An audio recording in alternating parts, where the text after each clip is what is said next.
Billionaire's mistress laughs at his pregnant wife, but instantly regrets it. Millionaire Jacob Harrington seemed to have it all: a booming tech empire in Manhattan, a sprawling penthouse overlooking Central Park, and a glowing reputation bolstered by his high-profile partnerships with the likes of Mark Cuban. Yet behind the glossy magazine covers lurked a secret that threatened everything: his mistress, Bianca Lombardi, who thrived on attention and lived to taunt his gentle, pregnant wife, Celeste. When Bianca's mockery goes too far, she sets off a catastrophic chain of events that exposes fragile loyalties and hidden agendas. In this gripping tale of betrayal, vengeance, and redemption, learn how one arrogant laugh can unravel an entire empire, proving that sometimes karma comes for the powerful in the most unexpected ways. Jacob Harrington was born into modest means in upstate New York, but through sheer determination, he climbed the business ladder to become one of the most recognizable names in the city's tech and investment circles. An alumnus of Harvard Business School, where he studied under renowned management guru Michael Porter, Jacob transformed his small software startup into Harrington Innovations, a company famed for its cutting-edge artificial intelligence research. Before long, venture capital giants and even Mark Cuban himself were drawn to Jacob's visionary ideas. Yet for all his professional successes, Jacob's personal life was a web of complexity. He owned a lavish triplex penthouse on Fifth Avenue, traveled via private jet, and became known for throwing charity galas at the Waldorf Astoria. His philanthropy aided environmental causes, local hospitals, and scholarships for underprivileged youth. A man idolized by media outlets, he epitomized the concept of the modern millionaire: wealthy, charismatic, and apparently unstoppable. It was at one of those high-profile charity events that Jacob first encountered Bianca Lombardi. She was a striking figure, tall, with flowing raven hair, smoky eyes, and a confidence that could melt the crowd at any function. Bianca was an aspiring actress whose biggest roles, until that moment, had been cameo appearances on off-Broadway shows. With a few strategic connections, she managed to slip into top-tier events, always on the prowl for opportunities to further her ambitions. While making small talk near the caviar station, Jacob couldn't help but notice Bianca. At first, she was just another guest in a shimmering gown, but then she introduced herself with a boldness that made him do a double take. "I loved reading about your new AI project, Mr. Harrington. Your concept for predictive analytics in healthcare is revolutionary. And I must say, you're even more impressive in person." Flattery and charm dripped from every syllable. For a man used to incessant praise, her approach didn't feel cloying, it felt electric. She seemed to understand the intricacies of his work, peppering her conversation with technical details that belied her glamorous facade. Jacob, enthralled by the combination of beauty and brains, found himself slipping into fascination faster than he realized. At home, Celeste Harrington, Jacob's wife, remained blissfully unaware of this blossoming connection. A soft-spoken former ballet dancer from Chicago, Celeste was pregnant with Jacob's first child. She busied herself reading parenting books and preparing the nursery, trusting her husband completely. She was proud to stand by his side, albeit from a quieter vantage point, believing that the love they shared had fortified their relationship for life. Soon after that initial meeting, Bianca managed to keep inserting herself into Jacob's orbit. She'd show up at tech conferences, using her charms to secure an invitation or volunteer at the same charity organizations Jacob was known to frequent. She researched his business deals and personal interests, from his obsession with fine whiskey to his passion for classical music, especially Beethoven's symphonies. Bit by bit, Bianca broke down Jacob's defenses, The more he saw her, the more his thoughts drifted in her direction. He found it increasingly difficult to feign disinterest. It was a cunning dance of seduction, and Bianca played it to perfection. Still, Jacob was not wholly naive. He told himself at first that Bianca was merely a charismatic friend who happened to appear in his life. It was a lie he clung to, feeling guilty every time he passed Celeste in the hallway. She would smile, place a hand on her growing belly, and ask how his day had been. He would murmur something non-committal, mind reeling with images of Bianca's flirtatious laughter. The turning point came on an evening after a major shareholder meeting at Harrington Innovations. After hours of negotiating with potential international partners, Jacob was drained. Bianca sent a discreet text suggesting dinner and a soothing conversation. He ignored the little voice inside, telling him to go home. Instead, he found himself seated across from Bianca at a candle-lit table in a hidden alcove of Le Bernardin, sipping expensive wine and losing track of time.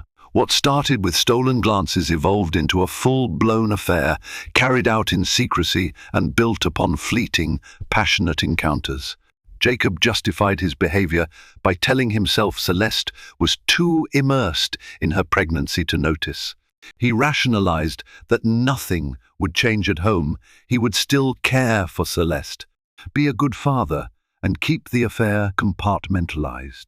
He believed Bianca was content remaining in the shadows, just another indulgence in his privileged world. How wrong he was. Bianca was many things: beautiful, ambitious, clever, but never content with being second best. She had her sights set on bigger prizes and was willing to manipulate every situation to her advantage. For Bianca, Jacob was not just a lover, he was a direct route to the lifestyle she believed she deserved. Meanwhile, Celeste remained none the wiser. She planned a baby shower with her mother, shopped for soft pastel onesies, and told her friends how excited Jacob was about becoming a father. She noticed he seemed more distracted, but chalked it up to stress at work. Love can be blind that way, and Celeste's adoration for Jacob was absolute. Little did she know how fragile her world was about to become. With each day, Bianca's influence over Jacob grew stronger.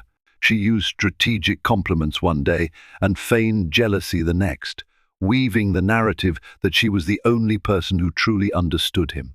Beneath her sultry smiles, she carefully studied Jacob's vulnerabilities. She knew precisely when to stroke his ego and when to instill doubt about Celeste's ability to keep him entertained once the baby arrived.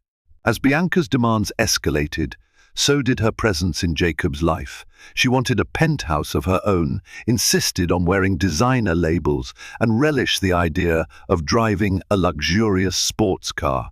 Initially, Jacob supplied her with a modest apartment, a secret hideaway in Soho, and a monthly allowance that exceeded most people's annual salaries. But Bianca wanted more, a show of commitment that exceeded hush money. She wanted public acknowledgement, a ring, even his promise that he'd eventually leave Celeste. Jacob balked at the idea. His public image was intertwined with Celeste's. Their love story had been featured in glossy magazines, painting them as a power couple dedicated to philanthropic causes. Investors adored Celeste's gentle presence. She added warmth to Jacob's otherwise steely business persona. Any hint of infidelity would wreck his brand, potentially scaring off important partnerships. But Bianca could not be placated with half measures, and she certainly would not remain a dirty secret forever. One afternoon, she confronted Jacob at his office. Harrowing tension filled the air of the executive suite as she demanded he choose. "I'm not going to wait around forever, Jacob. I deserve better than sneaking around in dark corners." Nervous that staff members might overhear, Jacob ushered her into his private lounge. "Keep your voice down," he hissed. "We'll talk about this later." Bianca shot him a venomous glance. "You always say that." "I want more, Jacob. I'm done playing the mistress." She collected her designer purse, a gift from Jacob, and marched out, leaving the door swinging on its hinges. For the first time, Jacob felt the chill of panic that he was losing control. Back home that evening, Celeste sensed something was off. Jacob barely touched dinner and avoided eye contact. She tried to ask if everything was okay at work, but he brushed her off, claiming exhaustion. When she gently placed her hand on top of his, he pulled away. Heart stinging, Celeste retreated to her bedroom, confusion swirling in her mind. The next morning, she decided to surprise Jacob by bringing coffee to his office. She remembered how he used to love these small gestures. Balancing a tray with 2 steaming lattes from his favorite cafe, she made her way through Harrington Innovations' labyrinthine corridors. Employees smiled sympathetically at her. A few even asked how she was feeling. After all, many in the company were aware. Mrs. Harrington was pregnant and nearing her 3rd trimester. Reaching Jacob's top-floor suite, Celeste found the door slightly ajar. Soft laughter leaked into the hallway, laughter that definitely did not belong to her husband. Carefully pushing the door open a crack, she glimpsed Bianca, perched on Jacob's desk, leaning in intimately. Jacob's posture looked tense, yet he was close enough that Celeste's heart pounded a warning. She stood frozen, a swirl of dread welled up inside her. Was her husband comforting a female colleague, or something far worse? The lattes trembled in her hands, threatening to spill. She struggled to keep control of her emotions, not wanting to jump to conclusions. But then Bianca's words sliced through any illusions of innocence. "Just give me time, Bianca," Jacob pleaded softly. "I need to handle this right. You knew I couldn't just—" The mistress cut him off with a cool laugh. "All I hear are excuses. Your precious wife this, your business reputation that." Meanwhile, look at her, waddling around clueless. Honestly, it's laughable. Celeste's breath caught in her throat. She felt her knees buckle as tears sprang to her eyes. The coffee cups rattled, making enough noise to draw their attention. Bianca turned her head, and for a moment, Celeste saw delight in the younger woman's eyes, as if she were thrilled to be caught. Jacob's face drained of color as he realized Celeste had overheard Bianca mocking her. Speechless, Celeste backed away, dropping the coffees. They hit the floor with a splash, scalding her ankles. She felt nothing but the knife of betrayal. Jacob hurried forward, calling her name, but Celeste turned and fled into the hallway.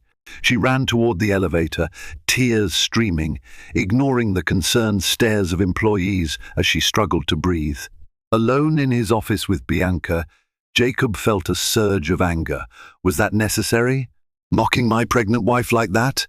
That's my child she's carrying, he shouted through gritted teeth. Bianca shrugged, thoroughly unrepentant. Don't act outraged. You're the one who brought me into this. We both know she wouldn't have found out if you'd handled things properly. In that moment, Jacob realized that Bianca had no remorse. She exulted in her display of power. He felt torn by guilt, regret, and a spark of growing resentment toward the woman he had once found so irresistible. Meanwhile, Celeste found herself in a taxi, sobbing silently into her hands. She stroked her belly protectively, feeling the baby shift.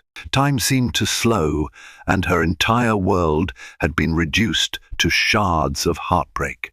When she finally arrived at the penthouse, she couldn't hold back her anguish. She sank onto the living room floor, weeping, wondering how she could have been so blind. In a haze of despair, she began gathering her clothes, planning to leave and never look back. Then she felt the baby move again, reminding her she wasn't alone in this turmoil. She had to be strong for her child, if not for herself. For a moment, she hesitated. Should she confront Jacob or vanish to Chicago to stay with her mother? Before she could decide, her phone rang. It was Jacob. She ignored it the first time, but he kept calling and texting, begging her to let him explain.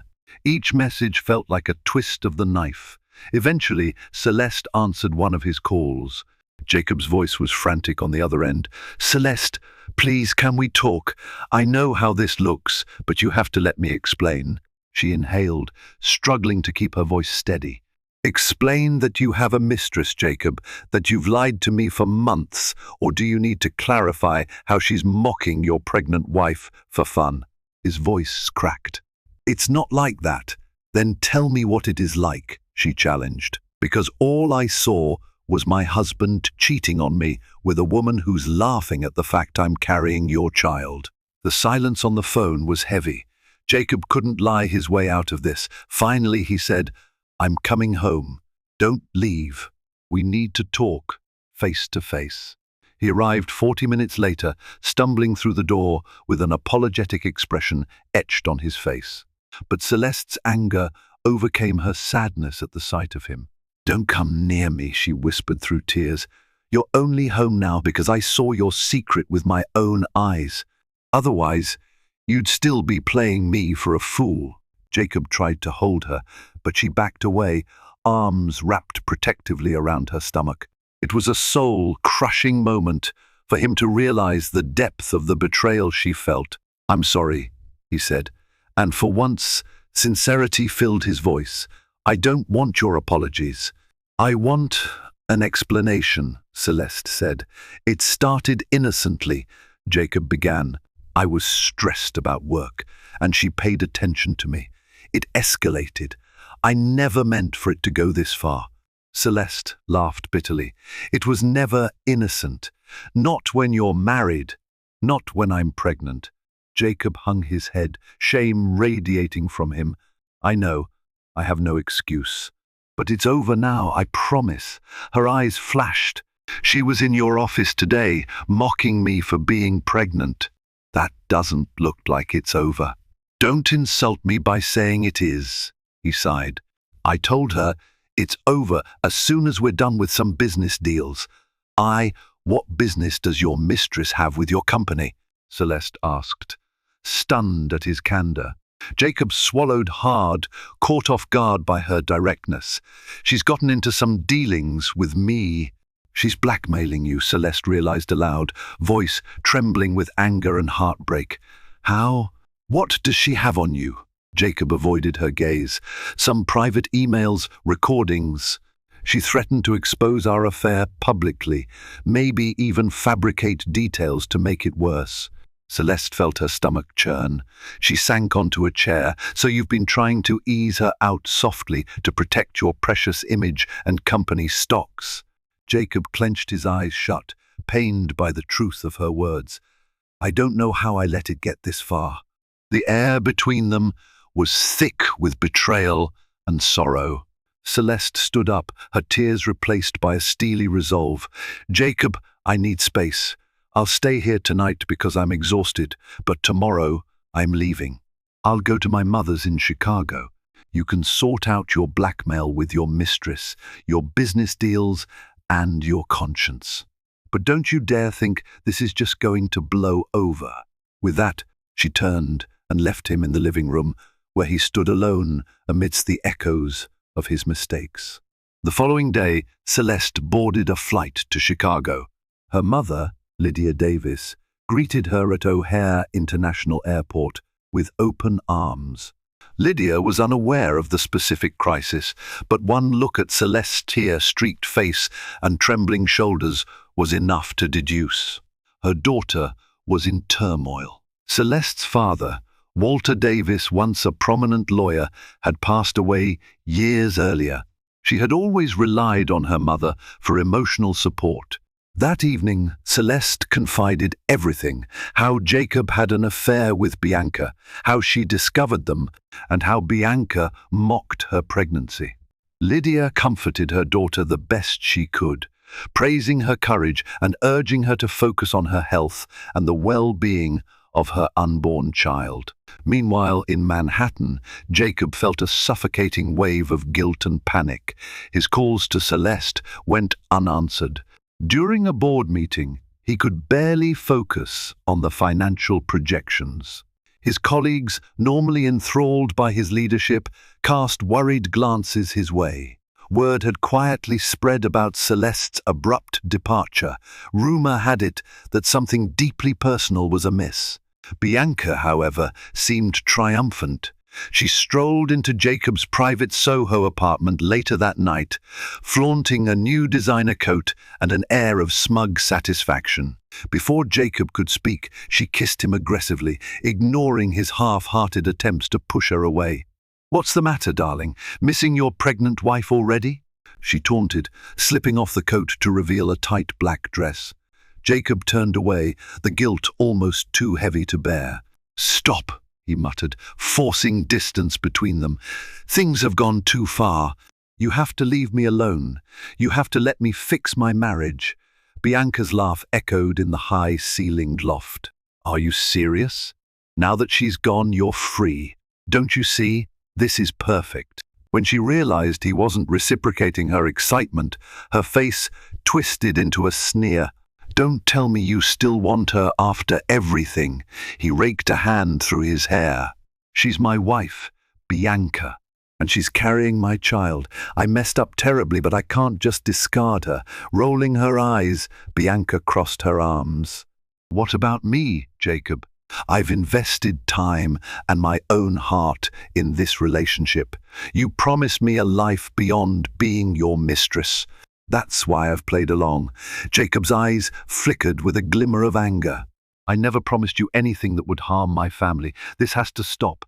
Bianca stepped forward, her voice low and dangerous. "You think you can just walk away? I have months' worth of incriminating evidence. Your texts, emails, even voice recordings. Imagine how your shareholders, your board, and the press will react once I leak it. You could lose everything: your reputation, Harrington Innovations, your precious philanthropic image. Mark Cuban might back out of your next funding round. Investor confidence will plummet." Jacob's jaw clenched. "Are you blackmailing me?" A sinister smile curled Bianca's lips. "I prefer to call it insurance. So don't even think about ditching me for that pathetic pregnant wife you left behind." Jacob felt his anger boiling, but he remained silent. He had a fight on his hands, one that threatened not only his fortune but also the future of his child. In Chicago, Celeste began to consider her own legal options. She spoke with an old friend of her father's, an attorney named Alan Royce. He was well into his 60s, semi-retired, but he still carried the fierce intellectual acumen that made him a legend in the courtroom. Sitting in a modest law office near the waterfront, Celeste confessed everything. Alan listened patiently, tapping a pen against a yellow legal pad. "If your husband's mistress is blackmailing him, that complicates things," he said, voice grave. "Divorce is one avenue. You'd likely be entitled to a substantial settlement, especially considering the marriage length, his wealth, and your pregnancy." Celeste felt her eyes brim with tears. She tried to compose herself. "I'm not after his money, Alan. He betrayed me, and she was so cruel about my pregnancy. I can't imagine staying married to him after this." Alan squeezed her hand kindly. "Then my best advice is to file for a legal separation first. Preserve your rights and document everything. If Jacob is truly remorseful, maybe you two can work something out if that's what you want. But never forget that your child's future and your well-being come first." Though Celeste was undecided about the marriage, she agreed to follow Alan's counsel. She authorized him to draft the initial paperwork for separation. The act of making that decision felt like reclaiming a piece of her shattered dignity. For the next week, Celeste ignored Jacob's messages. He sent flowers, called at odd hours, and even flew to Chicago, hoping to see her. She refused him. The heartbreak was too raw, and she needed time to think. With each passing day, her determination to protect her child grew stronger. In New York, Harrington Innovations suffered from Jacob's inattention. Deals stalled, and rumors swirled about personal turmoil in the CEO's life. Shareholders expressed concern, prompting an emergency board meeting. Jacob assured them everything was under control, though the strain showed on his face. Bianca, growing bold, visited him at the company's offices multiple times, and each time Jacob tried to keep the interactions short. His employees looked on with raised eyebrows, suspecting she was more than a business associate. Whispers circulated that Bianca wielded an unusual power over the CEO, some even speculated blackmail. Meanwhile, Bianca's ambition metastasized. She began dropping hints that she wanted an official role in Harrington Innovations, perhaps as a brand ambassador or some philanthropic liaison. "It would do wonders for your image," she purred, sliding a glossy headshot of herself across Jacob's desk. "Imagine your brand partnering with a passionate actress known for her activism." "You're out of your mind," Jacob snapped. "No one in my investor circle will buy that you're just an innocent partner. They'll see through it in seconds." "Then give me a reason to stay quiet," she countered. "If not a role, then money. I want a guarantee enough to retire if I please." Jacob felt cornered. He decided to consult with his trusted friend and corporate attorney, Madeline Kim. She was a brilliant, no-nonsense lawyer with a reputation for fierce loyalty to Jacob. When he confided the blackmail situation, her eyes darkened with concern.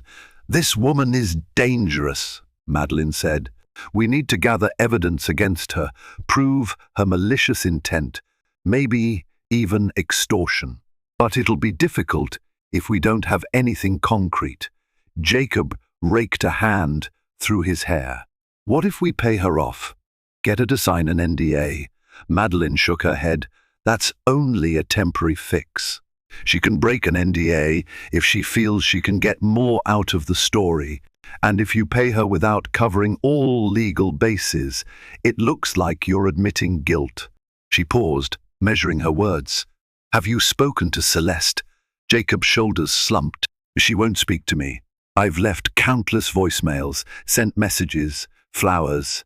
She's with her mother in Chicago, probably filing for divorce." His voice cracked on the last word. Madeline studied him quietly. "You should be honest with Celeste about the blackmail.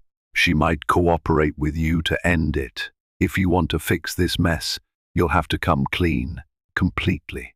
He swallowed hard, imagining the pain in Celeste's eyes, but Madeline's advice rang true. If he wanted a chance at salvaging any part of his life, his marriage or his career, he needed to address the betrayal head-on. 2 weeks later, Celeste sat in the living room of her mother's cozy suburban home, resting after another restless night.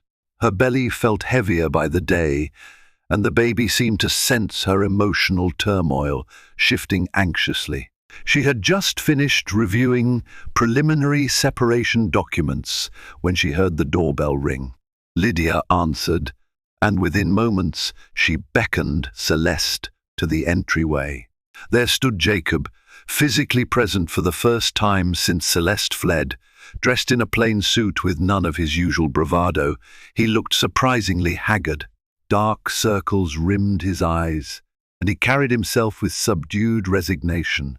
"Celeste," he began softly, searching her face for any sign of forgiveness. She said nothing, arms folded protectively over her abdomen. Sensing Celeste's reluctance, Lydia offered a polite but firm greeting.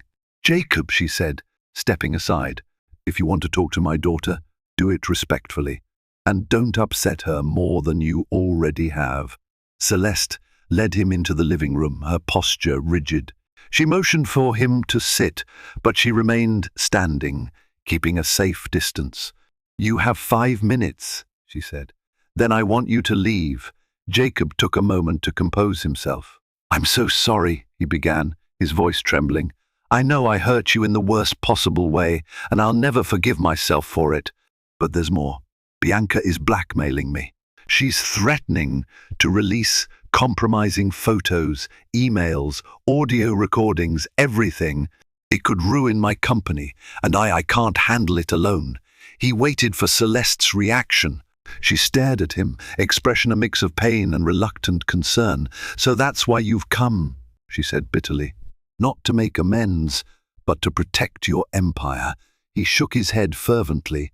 "No, that's not it. I do want to fix this, but I'm desperate. Madeline says I need your help to push back. If you can testify that she's threatened you or show her cruelty toward you, we might build a case. I know I have no right to ask you for anything after what I've done." Celeste felt tears threaten to break through her composure. "She threatened me in your office, Jacob. She told you how she laughed at me for being pregnant. She never directly threatened me after that, aside from humiliating me." Jacob looked down, frustration etched into his features. "I understand if you hate me. Just know that if you want revenge, exposing me in court will cost me everything. That might feel satisfying right now, but it also means the business could crash. I'm worried about how that affects you and our child financially. I don't have all the answers, but you deserve to know the stakes." For a long moment, neither spoke. Finally, Celeste exhaled slowly. "I don't want revenge. I just want to heal, raise my baby, and never see that woman again." She paused, searching Jacob's eyes. "If your company fails, that's on you, not me." Jacob nodded, tears glistening. "You're right." She considered him quietly, then said, "I'll think about how I can help you gather evidence. But this doesn't mean we're okay. I'm still proceeding with a legal separation, at least for now. And if you truly regret what you did, you'll agree to fair terms. No fighting, no undermining me. Understood?" Jacob swallowed hard. "Understood. Whatever you need, I'll do."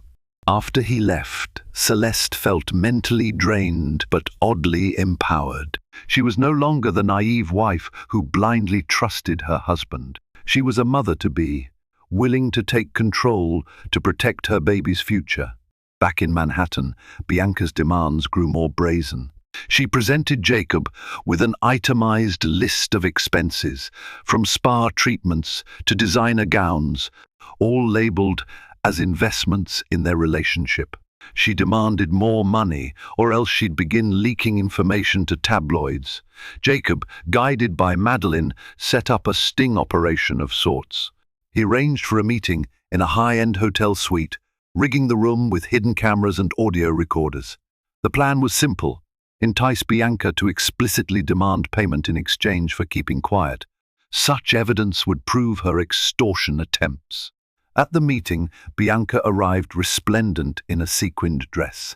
She sipped champagne, swirling the glass with a languid grace. Jacob waited, nerves on edge, trying to act normal. "I want to talk about your demands," he said. "I need to know exactly what you want for everything to stay private." Bianca smiled coyly. "We've been over this, Jacob. I want a stable future enough to be comfortable for life.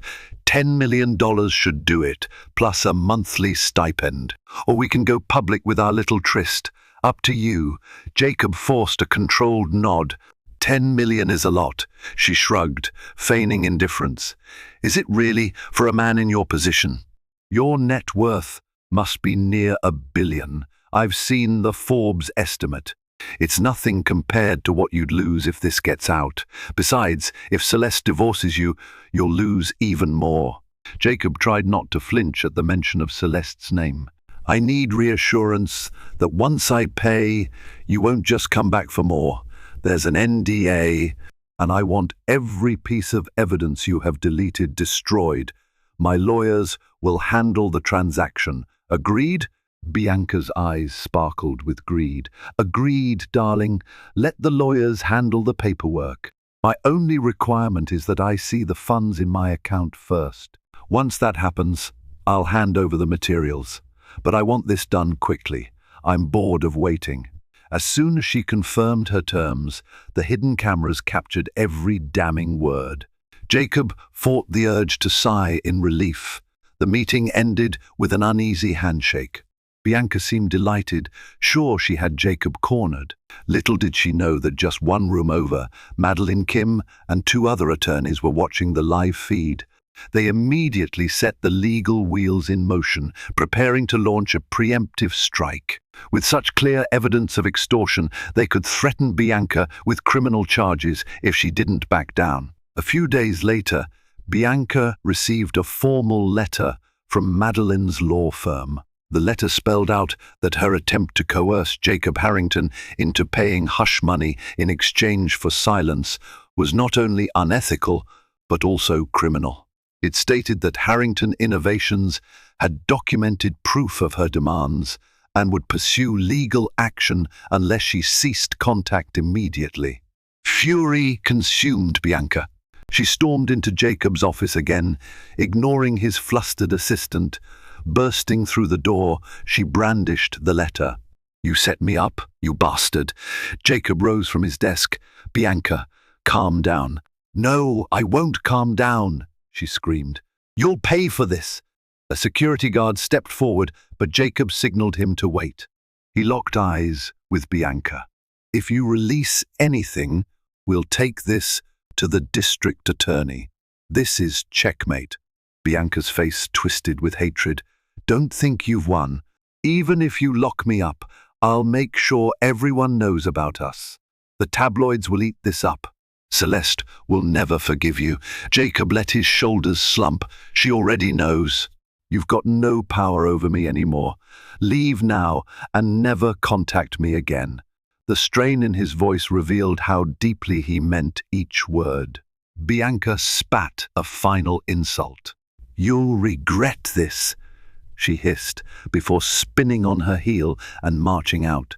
Though Jacob felt a wave of relief that the blackmail threat was finally under control, his heart weighed heavy with the knowledge that he still had to face the emotional wreckage he left at home. A month passed. Celeste, now in her 8th month of pregnancy, remained in Chicago. Although she tried to bury her feelings under layers of maternal responsibility, she couldn't stop her thoughts from drifting to Jacob. Some nights, she awoke from a dream of him back to the time before betrayal, consumed their marriage, and found her pillow damp with tears. Jacob attempted to keep his life together. He threw himself into work at Harrington Innovations, finalizing deals with international partners and patching up the internal chaos. Bianca had stirred. Publicly, he portrayed a poised image, appearing on financial news segments, discussing new AI research, even giving a speech at a charity gala, but inside he felt hollow. Complications arose with Celeste's pregnancy. Her doctor noticed higher than normal blood pressure, hinting at the beginnings of preeclampsia. Advised to reduce stress, Celeste tried to rest in her mother's home, but nights were restless. She dreaded the possibility of a difficult labor, or worse, something harming the baby. Then, one evening, the phone rang unexpectedly. Lydia picked up, listened, then handed the receiver to Celeste with urgency in her eyes. It was Jacob. "Your doctor called me," he said, voice trembling. "He tried to reach you, but it went to voicemail. He's worried about your condition. Celeste, please let me come. Let me be there for you and the baby." Celeste's heart pounded. She bit her lip, unsure.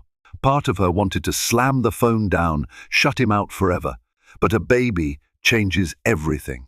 A father's support could be invaluable, no matter how flawed. After a long silence, she spoke. "Fine, you can come. But don't expect forgiveness. I need support, not empty apologies." Jacob arrived on the next flight, stepping off the plane in Chicago with a suitcase in hand.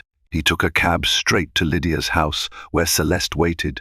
The moment he saw her, the reality of her advanced pregnancy struck him hard.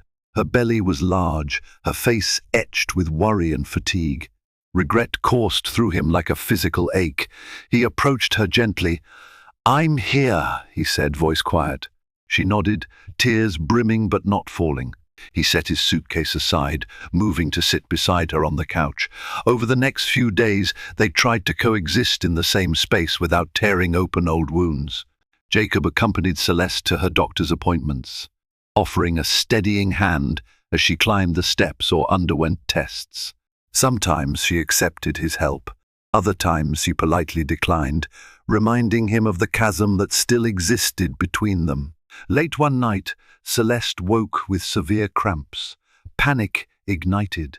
Jacob rushed to her side, seeing her hunched over, breathing heavily. Lydia called an ambulance. The paramedics arrived to find Celeste clinging to Jacob's arm, her eyes clouded with fear and pain. In the hospital's fluorescent-lit labor ward, they discovered Celeste had gone into early labor. Her blood pressure was spiking, and the medical team feared complications. Jacob stood by, helpless, as doctors whisked Celeste into a delivery room. She clung to his hand, and for the first time in months, they locked eyes, united in the face of real danger. Hours passed in a blur of medical instructions, frantic heart monitor beeps, and Celeste's exhausted cries. Eventually, the baby, a tiny girl, entered the world with a piercing wail. Relief flooded them both. Yet the doctors remained vigilant, worried about Celeste's blood pressure. Jacob cradled his newborn daughter in his arms, tears slipping silently down his cheeks. This was supposed to be one of the happiest moments of his life, but it was overshadowed by the knowledge that he had betrayed her mother. However, seeing the fragile new life in his hands ignited a fierce protectiveness he'd never felt before. Celeste, weak but stable, watched Jacob hold their baby. She saw raw emotion in his face, the love of a father untainted by illusions. For a moment, she glimpsed the man she had fallen in love with years ago. The memory was bittersweet. When the crisis stabilized and mother and child were deemed safe, Celeste drifted into a deep, exhausted sleep. Jacob stayed awake, sitting vigil in the hospital chair beside her. He stroked Celeste's hair, choking back regret. In that quiet moment, he vowed to atone for his mistakes, no matter how long it took. While Celeste and the baby recovered in Chicago, Bianca Lombardi's life took a turn for the worse. Job offers dried up, and no producers wanted to be associated with someone rumored to be extorting a wealthy CEO. Paparazzi occasionally snapped photos of her entering clubs or bars, but no tabloid was willing to publish a sympathetic piece. Her name became synonymous with scandal, making her a persona non grata in Manhattan's high society. In a desperate bid for attention, she tried leaking details of the affair to a minor gossip blog, but the story fizzled when faced with Harrington Innovations' well-timed legal threats. Madeline Kim's prepared documents were ironclad, warning any publication that they could be complicit in defamation and extortion if they ran Bianca's version of events. Fear of lawsuits stifled the rumor mill. Furious and humiliated, Bianca sank deeper into despair. Friends distanced themselves, and her once lavish Soho apartment, paid for by Jacob, was repossessed now that her finances had dried up. She moved into a cramped studio, burning through what little savings remained. The sting of being outmaneuvered by Jacob and his wife only fueled her anger. But Jacob and Celeste remained focused on their new baby girl, whom they named Violet Grace Harrington. Slowly, Celeste regained her strength. Jacob stayed by her side, assisting with late-night feedings, changing diapers, and learning the delicate art of swaddling. Lydia observed with cautious optimism, unsure if Celeste would forgive Jacob, but grateful he was stepping up for his daughter. One afternoon, Celeste finally broached the subject of their marriage. They sat on the back porch, a gentle breeze rustling the trees. Violet dozed in a bassinet, lulled by the warm sun. "Why are you still here?" Celeste asked quietly, eyes fixed on their sleeping child. Jacob, leaning forward, laced his fingers together. "Because I love you," he said simply. "Because I can't imagine life without our daughter, or without you, if you'll have me." Celeste sighed. "Love isn't supposed to destroy the person you claim to care about. Do you know how deeply you've hurt me?" His eyes glistened with tears. "I know. I can't take back what I did. All I can do is spend every day proving that I'm not that man anymore, that the betrayal was the worst mistake of my life." She looked at him, searching his expression. "It's too soon to talk about reconciliation. Maybe we can try counseling, but I won't forgive easily." Jacob nodded. "I understand. Whatever you need, I'll do it." In her heart, Celeste remained torn. She recognized the sincerity of his remorse, saw how devoted he was to their infant daughter. Yet she couldn't banish the image of Bianca, laughing at her in that office while she carried Jacob's child. It took every ounce of strength not to let bitterness consume her. They agreed that Celeste and Violet would remain in Chicago for a while, surrounded by supportive family. Jacob would shuttle between New York and Chicago, balancing his duties at Harrington Innovations with fatherhood. It was an awkward arrangement, but it allowed Celeste the space she needed. Months passed, and life settled into a fragile new normal. Celeste started therapy, determined to heal from the emotional trauma of Jacob's affair. In session, she confessed her lingering insecurities. Bianca was glamorous, ambitious. "Sometimes I worry I'll never be enough for Jacob." Her therapist, Dr. Patrice Rousseau, a renowned clinical psychologist, guided Celeste through those destructive thoughts. Bianca's allure was her ambition and flattery, but that came with manipulation and cruelty. Dr. Rousseau would remind her, "Jacob's mistake doesn't diminish your worth." Meanwhile, Jacob attended couples counseling sessions via video call. Dr. Rousseau facilitated these with Celeste's permission, bridging the distance. Together, they navigated the intricacies of rebuilding trust. Jacob laid bare his regret, acknowledging his desire for outside validation had blinded him to what truly mattered: his marriage, his unborn child. Then an unexpected development occurred. Bianca filed a civil lawsuit against Jacob, claiming emotional distress and harassment, presumably to salvage her finances. The suit alleged that Jacob had coerced her into the affair and exploited her vulnerability. Though Jacob's legal team dismissed the claim as baseless, they had to prepare a thorough defense. If the case went to trial, the sordid details of their affair would be aired publicly. When Celeste learned of the lawsuit, she felt anger flare anew. "Does she ever stop?" she exclaimed to her mother. "First mocking me, then blackmailing Jacob, now this." Alan Royce, Celeste's attorney, reached out. "This lawsuit might actually be beneficial," he explained over the phone. "If Bianca is claiming emotional distress, she'll have to produce evidence. That opens the door for us to present the extortion tapes. She might be digging her own grave, legally." Still, the risk of a public trial weighed heavily on Celeste's mind. It threatened to dredge up more pain, more humiliation. Jacob flew to Chicago, and together they consulted Alan in person. "If she has no real evidence, she might withdraw," Alan advised. "We can file a countersuit for defamation and extortion. Either way, she'll likely face a tough fight. My guess is she'll drop it once she realizes she won't gain anything." Jacob listened, nodding. "Let's proceed carefully. I'll do whatever it takes to avoid letting Bianca's accusations overshadow Celeste and Violet's privacy." The possibility of testifying in court terrified Celeste. She felt raw, vulnerable. But with Jacob at her side and the unwavering support of her mother, she found strength. "If it comes to that, I'll testify," she said quietly. "I'll tell the judge what she did, how she mocked me," blackmailed Jacob. "She doesn't get to play the victim." Days before the preliminary hearing, Bianca's lawyers reached out to Jacob's legal team, suggesting a settlement. But Madeline Kim outright refused. "We have you on tape extorting Mr. Harrington," she reminded them.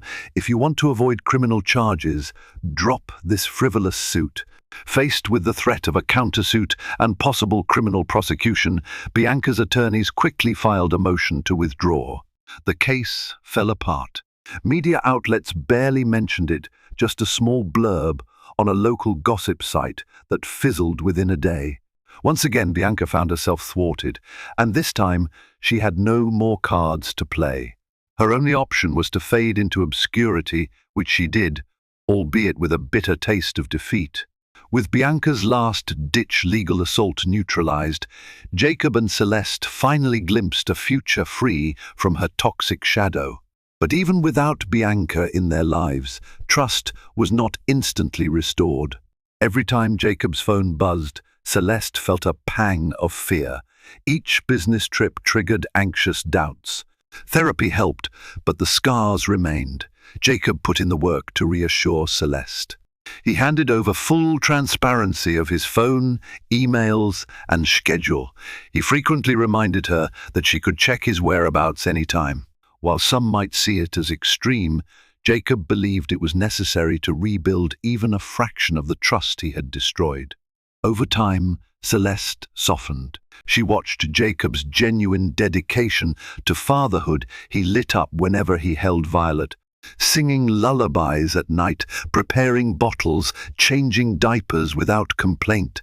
He also reached out to Celeste emotionally, engaging in thoughtful conversations about their future and encouraging her to reclaim her interests. Celeste, once a passionate dancer, started slowly teaching ballet at a local studio in Chicago. Though her postpartum body felt foreign, the graceful movements reminded her of a core identity she had almost forgotten. Jacob supported her wholeheartedly, even attending her classes to cheer her on. The sincerity of his encouragement chipped away at the wall she'd built around her heart. One crisp autumn evening, Jacob invited Celeste on a date, nothing fancy, just a walk by Lake Michigan. Her mother babysat Violet. At first, Celeste hesitated, anxious about crossing the line between co-parents and a couple trying to mend a broken marriage. But curiosity and the lingering embers of affection nudged her to accept. They strolled beside the moonlit lake, hands kept politely at their sides. The conversation began tentatively updates on Violet, remarks about the changing leaves, the crisp air. Finally, Jacob mustered the courage to speak from the heart. "I know I might not deserve another chance," he said, voice subdued, "but I have to tell you that every day with you and Violet is a day I'm grateful for. I want to be the man who makes you feel cherished again." Celeste turned to him, her eyes reflecting a swirl of emotions. "I want to believe you," she whispered. Every time I think about Bianca laughing at me, mocking my pregnancy, I feel this surge of pain. You were part of that betrayal. I don't know if I can forget it." He gently placed a hand on her shoulder. "Don't forget it. We can't erase the past. But maybe we can build something new, something stronger. I'm here, for as long as it takes." They continued walking, letting the silence cushion their fragile attempts at reconciliation. Months turned into a year. Celeste decided to return to New York City, but she refused to move back into the penthouse right away. Instead, she rented a modest apartment near Central Park, wanting a fresh start in a different environment. Jacob respected her choice, visiting daily, helping care for Violet, and proving himself devoted in both words and deeds. Therapy continued. Together, they dug deep into the underlying issues in their marriage: Jacob's craving for validation, Celeste's quiet avoidance of conflict. They discovered new ways to communicate, to express needs and boundaries before resentments festered. It was grueling, uncomfortable, and at times heartbreaking, but it was also transformative. One day, Jacob took Celeste to the Harrington Innovations headquarters, specifically his private office. He gently opened the door. The last time Celeste had stood there, she caught Bianca mocking her. Anxiety flared in her chest, but Jacob took her hand, guiding her in. "I replaced the desk," he said quietly. "That one was tainted by what happened. I'm making changes here too. I want you to see that this place is no longer a stage for secrets." Celeste swallowed hard, memories rushing back. She recalled the spilled coffee cups and the shame of that day. But instead of tearing up, she took a slow breath. Jacob's office looked different: warmer artwork, comfortable seating, a small framed photo of Violet and Celeste on the credenza. She circled the space, eventually pausing by the window that overlooked the city's skyline. Jacob stood behind her, hesitant.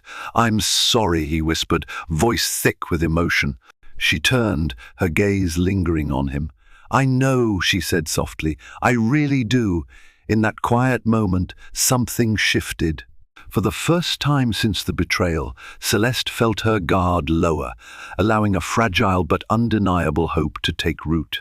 2 years after the birth of Violet Grace Harrington, the family gathered in a sunlit garden behind a small, intimate chapel in the city. White chairs were arranged on the lawn, a gentle breeze carrying the scent of blooming roses. Close friends and family were in attendance, including Lydia Davis, who beamed with pride. Even Mark Cuban, one of Jacob's earliest investors, arrived to show support.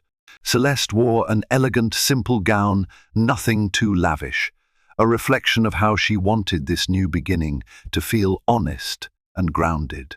Jacob stood at the altar, nervous but brimming with love. He wore a tailored grey suit, his eyes never leaving Celeste's face as she walked up the aisle carrying Violet. They had decided to renew their vows. Not because their marriage had been restored to a perfect state, no marriage is truly perfect, but because they chose to fight for a second chance, building a stronger bond from the ashes of betrayal. When the officiant asked Celeste to speak her vows, she cleared her throat, voice trembling with emotion. "Jacob, we've walked through darkness and found our way back to the light, not by pretending the past didn't happen, but by learning from it. I stand here today because you proved that you value our family above all else.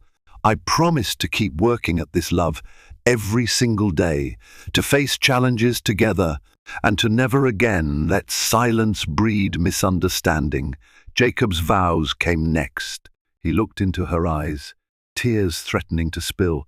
"Celeste, I've been broken by my own mistakes, but your courage and grace pieced me back together.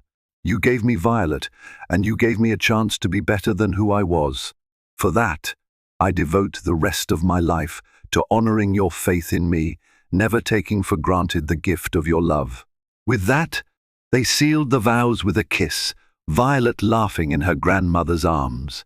Applause and tears mingled among the guests. This was no fairy tale ending, but rather a hopeful new chapter in a story that had tested the limits of loyalty, forgiveness, and the power of genuine remorse. After the ceremony, as the sun dipped low and music played softly, Celeste and Jacob danced beneath twinkling fairy lights, their foreheads touching. No one could erase the memory of Bianca's cruelty or the heartbreak that followed, but those hardships had forged a deeper understanding between them. In that moment, with Violet giggling nearby, the wounds of betrayal began to transform into scars of resilience.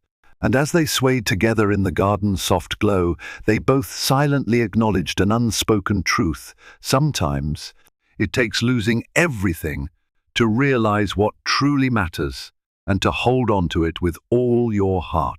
Thank you for joining us on this intense journey of deception, heartbreak, and ultimate redemption. Celeste's unwavering resilience and motherly love proved that no amount of luxury or ambition can destroy a woman who fights fiercely for her child and her own self-worth.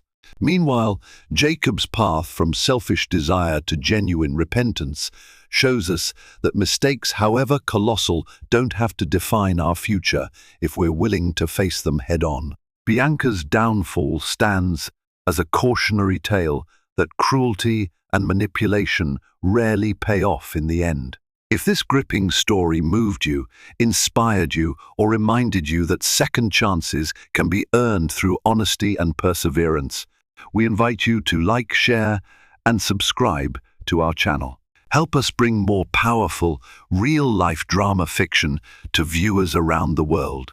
Your support fuels our storytelling and allows us to continue sharing stories of resilience, love, and the unbreakable human spirit. Thank you for watching.